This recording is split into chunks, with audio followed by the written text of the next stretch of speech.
Welcome to this lecture in which we're going to talk a little bit about writing the manuscript for a sermon. Now, we're working our way through the process of putting a sermon together. We've talked about the study that's involved. We've talked about developing the main idea that's carefully worded and is going to carry the message for the whole sermon.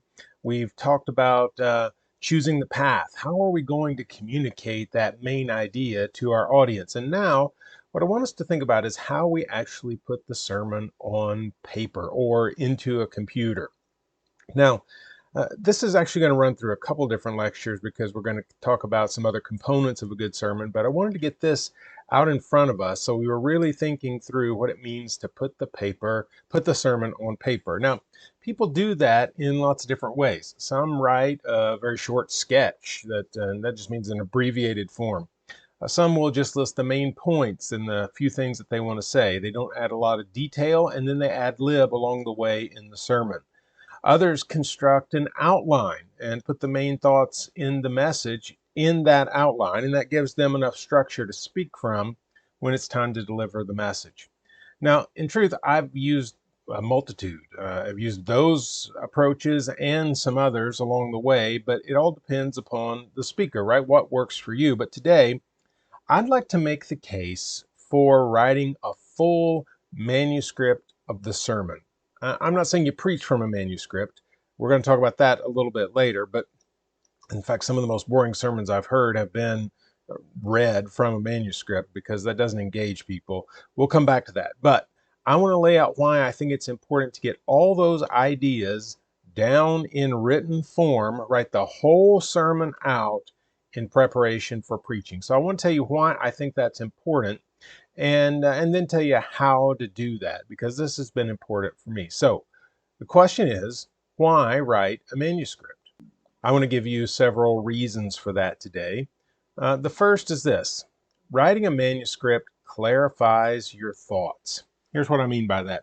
Writing down every word that you plan to say forces the preacher to clarify each of the thoughts which are at work in the sermon.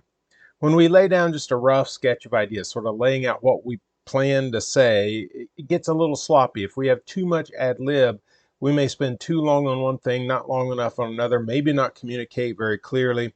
It's easy to assume, oh, I'll have the right words when it comes time to preach. But if we haven't carefully thought those words out, we may not have the precise thinking that we really need in place. And without precise thinking, we won't have precise wording and we won't have a precise message. So it's good for us to clarify our thoughts. If you write out the sermon, sort of pretending that these are the exact words that I'm going to say, though they probably are not going to be exact, but we're pretending at this point to get it on paper. We're forced to think through our ideas and our arguments to be sure that they make sense, to be sure that they're convincing, to be sure that this is what we want to say. In some ways, you're trying those words on for size as you go along, and then you may find out, well, this doesn't work. This is not clear. I need to think of a better way to say this.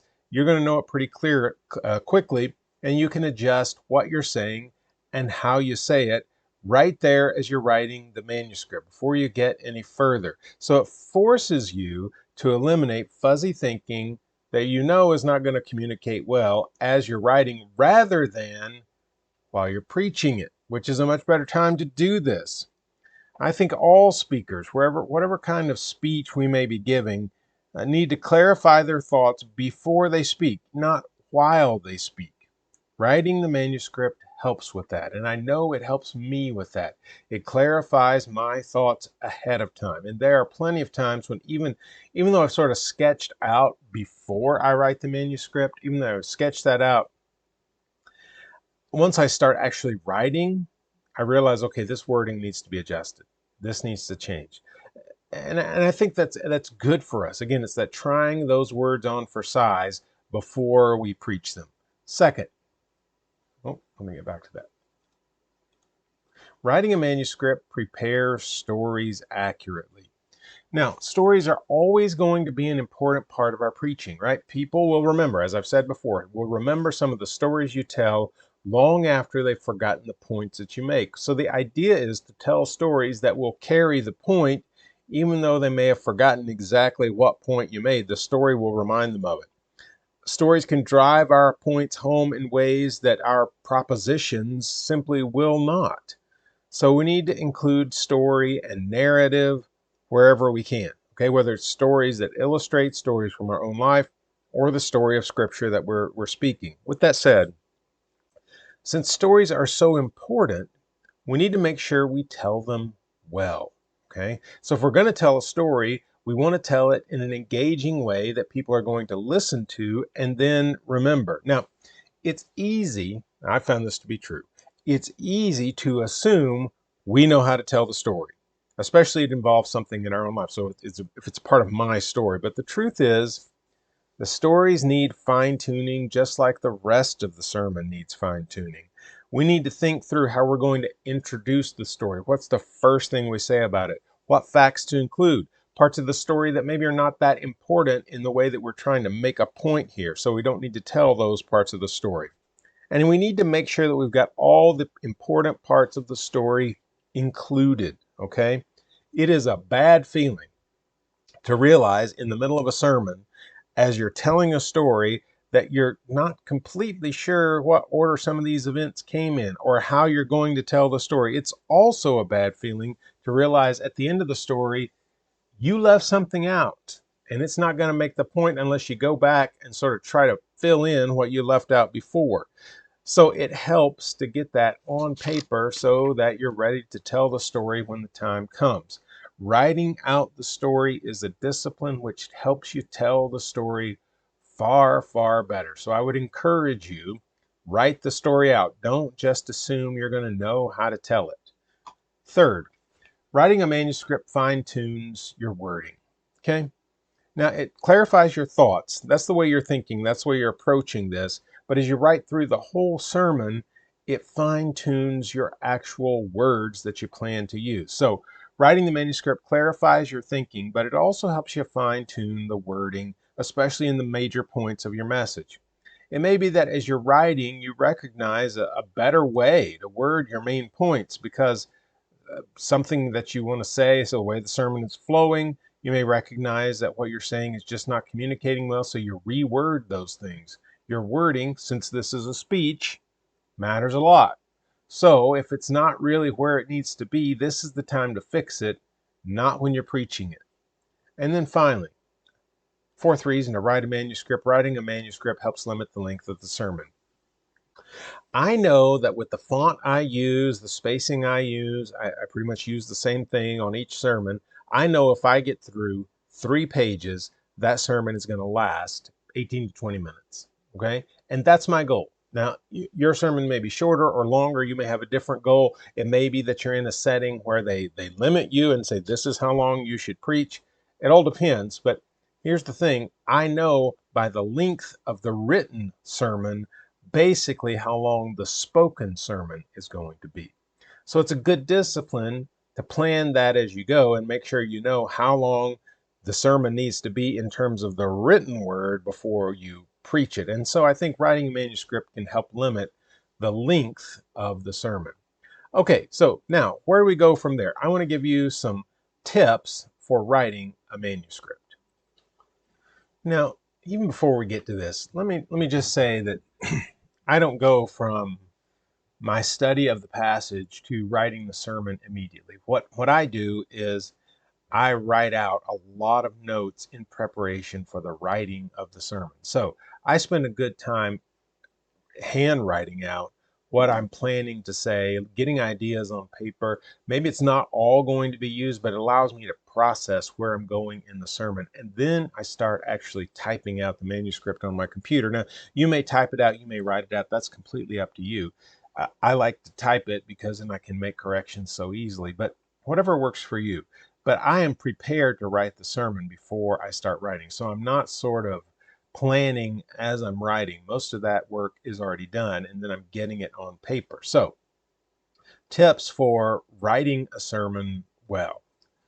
First thing, craft your first words. And by that, I mean the beginning of the sermon. We're going to talk about introductions and conclusions in another lecture, and I'll probably repeat some of this because it's so important. But at this point, What I'm trying to say is, as you prepare that introduction, use precise wording when you start the sermon, and use that wording when you actually get up to preach. Now, again, I do not preach from a manuscript. I preach from a much shorter set of notes. I write the manuscript to get my thoughts out there, but then use a lot less notes. But when it comes to the introduction, I want that carefully worded.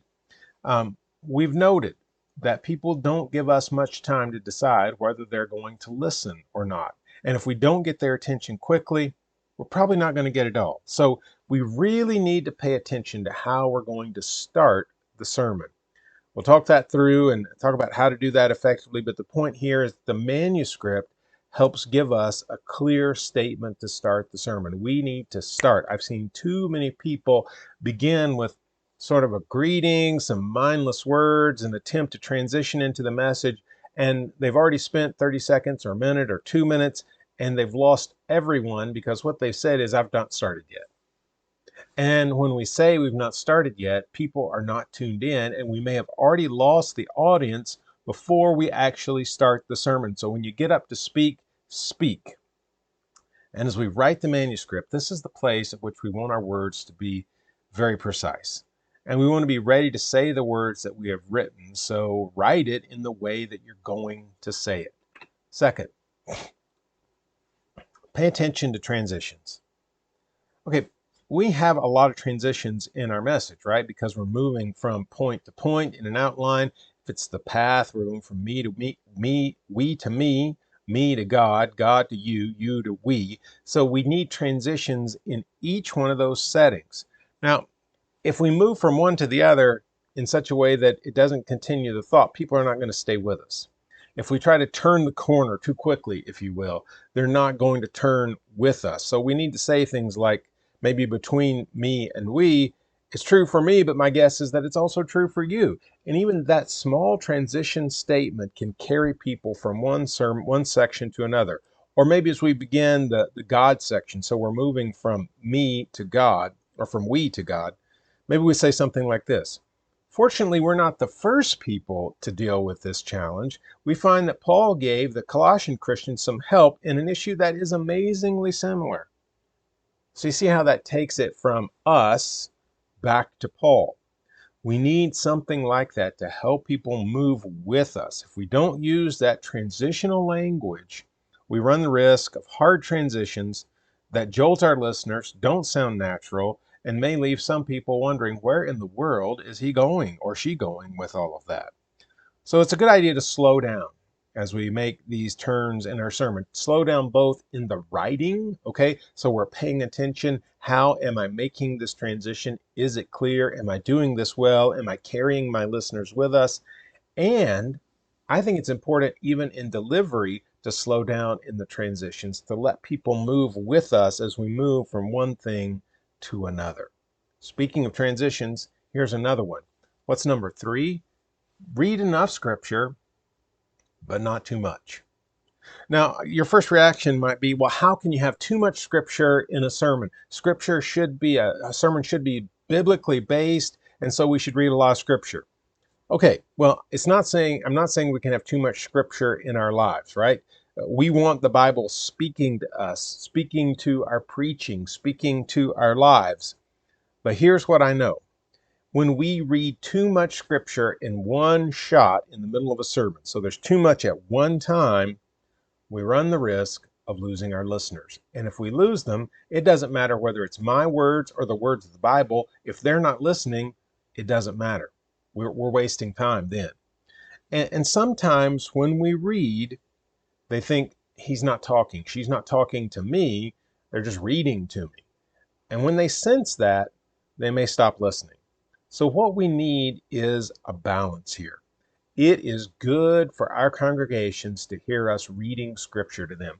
We want them to know that this sermon is biblically based. This is a biblical sermon. We're striving for that all along. So we want them to hear us reading the Bible, but they need to also hear us speaking to them. And so what they don't need is for us to read large chunks of scripture without any kind of comment from us, without us saying anything. So You can't read 5 verses and then refer to the first line of the first verse you've read because they've forgotten that a long time ago. Okay? So it's better to read one verse or two and comment on what that 1 or 2 verse section talks about. It's better to read small chunks and comment on the chunks. You can even pause in the middle of a verse and sort of explain what's going on and then read the rest of it and make more comments. All those things are possible and good. And when we're sharing narrative passages, I think it is really good for us to retell a good bit of the story in our own words and then choose a few passages that are key passages that people need to hear the exact wording of Scripture and read those. They will listen to us better when we tell the story and then allow God to speak through Scripture in little sections than if we try to read the whole story. Okay? We are preaching, we're not just reading, so we need to be preachers. Okay? Now, what that also means is here we are back to story. And if we're going to retell the story, we need to retell it well. We need to tell it in an engaging way, in a way that brings listeners in. And that means to tell it like a good story has. We need to give them some kind of introduction. We need to introduce some kind of conflict and some resolution. There needs to be characters that come alive in the story. All those things should be present. So read some scripture. Absolutely. Let the audience know this message came from the Bible. It's not just the opinions of the preacher. It's the biblical story. It's the biblical main idea. But don't read so much that people stop listening, because if they're not listening to you read, they're not listening to you preach either, and you've lost them and you're not being an effective communicator. So choose what you read carefully, and especially when you're dealing with a narrative passage, tell the story. They want to hear the story and they want to hear it told really well. So talk to the listeners. Number 4. Use language that's designed to be spoken. Okay?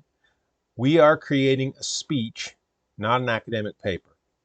And the way we write for school and the way we write maybe for business is not going to be the same as the way we talk.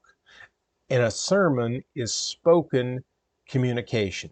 So when you're writing your sermon, when you're writing out this manuscript, think about what you're going to say, not just the message you want to communicate.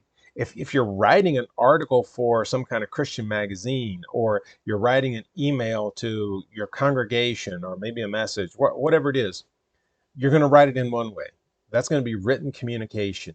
This is spoken communication. So write it as you plan to speak it. Okay? So we'll probably use less technical language in the spoken word rather than the written word. In English, we use contractions when we speak. We usually don't use contractions when we're writing for an academic setting. So write it the way that you speak it rather than for an audience who would just be reading it, okay? Because this is for speaking. And then finally, revise before preparing to preach. So I'm encouraging you to write a manuscript. I'm encouraging you to write out as if this is every word you're going to speak. Not just sort of a brief sketch that gives the main points and you're going to make it up as you go when you preach, but as though this is exactly what you're going to preach. Now, again, you're not going to preach from the manuscript. I would discourage you from doing that. But you want as good a manuscript as possible to then take and make the notes so that you can preach. So that means revising. You've written the sermon, but what I encourage you to do is to allow plenty of time to be able to go back and reread it. Because in the rereading, you may find, oh boy, that point does not make sense. Or I really haven't said enough to convince people about this main point. I've not shown them why this main idea is really true. I've not shown them how they can apply this main idea to real life. So I would encourage you to go back through with pencil, with pen. If you can print it out, just mark it all up. Sometimes when I rework my sermon, when I revise it, the page is covered with notes of things that I want to change in that message. Because as I'm writing, sometimes I'm just getting the ideas on paper, but then when the time comes to revise it, I'm fine-tuning that to prepare it actually for preaching. So all this is important work. Even the revising is important work in the writing process to prepare to preach. So do your study, develop your main idea, then make your notes to prepare to write that manuscript. But I encourage you, write the manuscript. It's a lot of work. It takes time. I get it. And it feels like, well, why do I need this if I'm not preaching from it? I promise you, it is a discipline that will pay off in the end because you will make your words better and you will make your thoughts better. So take the time to do that, even though it seems like you might be wasting time. You're not. Be disciplined, spend time crafting the right words to preach from, and it will pay off when you get up to preach, even though you're not going to use that manuscript. Now, we'll talk about some of that in delivery later on. We'll even have a discussion about that. But at this point, what I want you to do is to get that on paper. And remember, there's an assignment in which you're going to write out a whole sermon. So I look forward to reading those and reading what you would say when you get up to preach. I'll see you next time.